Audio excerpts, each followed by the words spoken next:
The road to sustained happiness is through disciplining your behavior. Discipline is a foundation to life.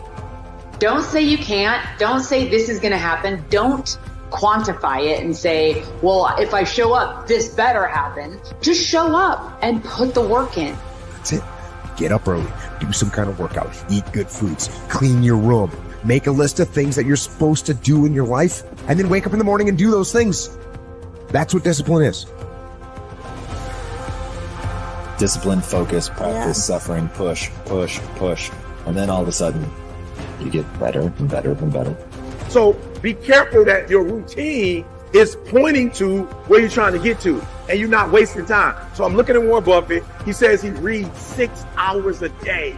It's not a complicated process, but it definitely requires discipline. It requires insulating yourself from popular opinion. You simply can't pay any attention to it. It just doesn't mean anything. So you got to have a goal. You got to have a dream. You got to get hungry. And then you got to get real disciplined.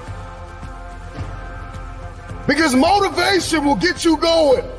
A speech will get you fired up.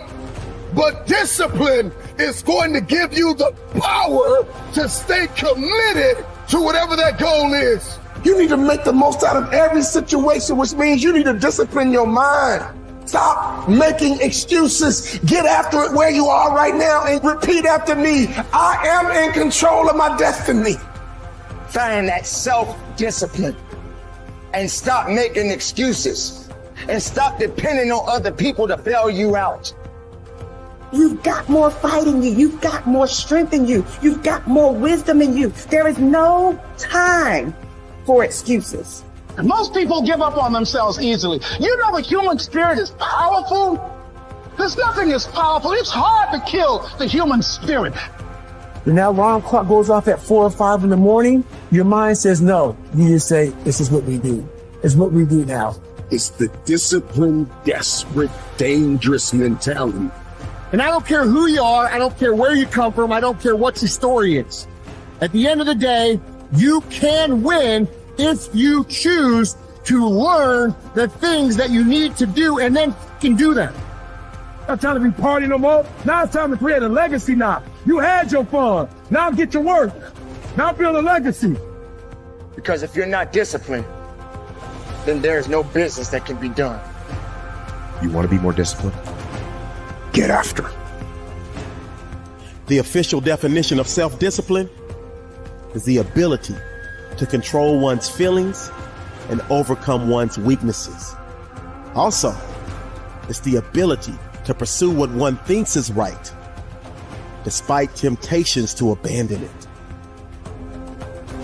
See, the problem with you is you rarely exercise your self-discipline muscle. You just go with the flow. No backbone whatsoever. And that's perfectly fine until you start whining and complaining about your lack of success.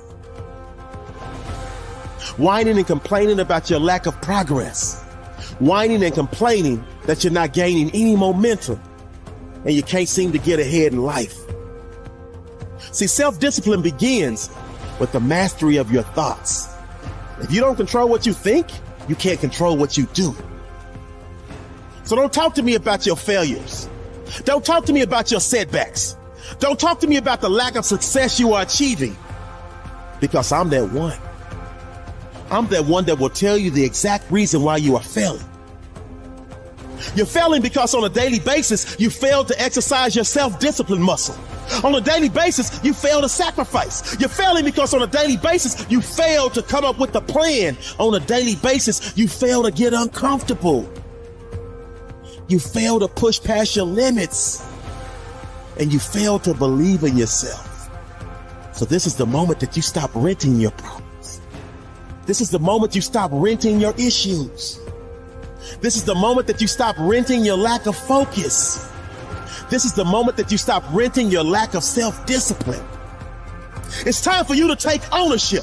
It's time for you to own the fact that you're the reason. It's time for you to own the fact that you're the one that's exercising your lazy muscle. It's time for you to own the fact that you're the one that's exercising your do nothing muscle. You're the one that's exercising your negative mindset muscle. You're the one that's exercising your no willpower muscle. But that's okay, because so many others, include myself, were once in the exact same place that you are right now.